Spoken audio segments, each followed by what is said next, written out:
MLC ఎన్నికల్లో కూటమి సత్తా చాటింది. 65% పైగా ఓట్లతో కూటమి ఎమ్మెల్సీ అభ్యర్థులు విజయం సాధించారు.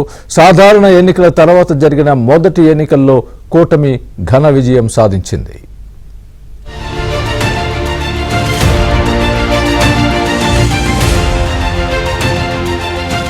గ్రాడ్యుయేట్ ఎమ్మెల్సీ ఎన్నికల్లో కూటమి అభ్యర్థులు ఆలపాటి రాజన్ ప్రసాద్, పేరాబత్తుని రాజశేఖర్ ఘన విజయం సాధించారు. 2024 సాధారణ ఎన్నికల్లో 57% ఓట్ షేర్ సాధించి కూటమి ప్రభుత్వాన్ని ఏర్పాటు చేస్తే, నేడు వైసీపీ పోటీ నుంచి తప్పుకున్న పీడీఎఫ్ అభ్యర్థులు యూనియన్ల మద్దతుతో రంగంలోకి దిగినప్పటికీ 65% పైగా ఓట్ షేర్తో 4 జిల్లాల్లోని 67 అసెంబ్లీ నియోజకవర్గాల పరిధిలో విజయం సాధించారు.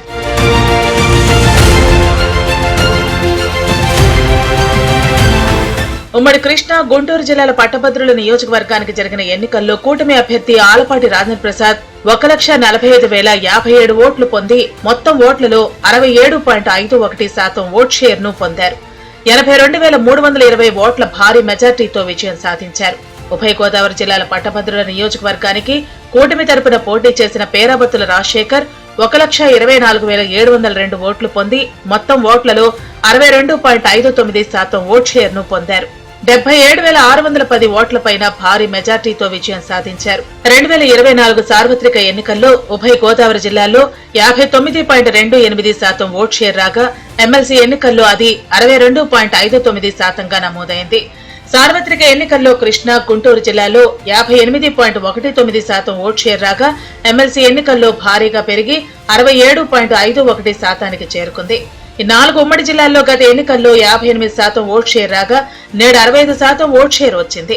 తాజా గెలుపుతో మొత్తం 5 పట్టభద్రుల ఎమ్మెల్సీ స్థానాల్లో 5గురు కూటమి అభ్యర్థులు ఉన్నారు.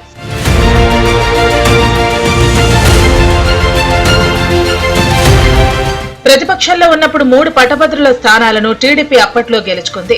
ఈ గెలుపే ఏపీ రాజకీయ చరిత్రను మార్చేసింది. ఈ గెలుపుతో ప్రతిపక్షంలో ఉన్న టీడీపీకి అధికారంలోకి వస్తామన్న ఆత్మవిశ్వాసం పెరిగింది.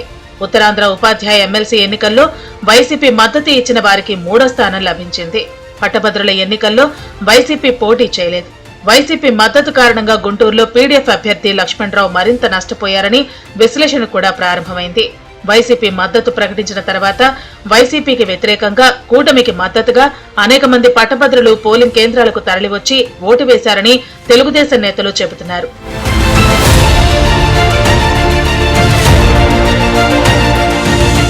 ఎనిమిది నెలల చంద్రబాబు ప్రభుత్వంపై ప్రజల్లో నమ్మకం మరింత పెరిగిందనేందుకు ఈ ఫలితాలు నిదర్శనమని టీడీపీ వర్గాలు అంటున్నాయి. కూటమి అభ్యర్థులు గెలుపొందడంలో టీడీపీ కేంద్ర కార్యాలయంలో జరిగిన విజయోత్సవ సంబరాల్లో సీఎం చంద్రబాబు, మంత్రి లోకేష్లతో పాటు మంత్రులు, ఎమ్మెల్యేలు పాల్గొన్నారు.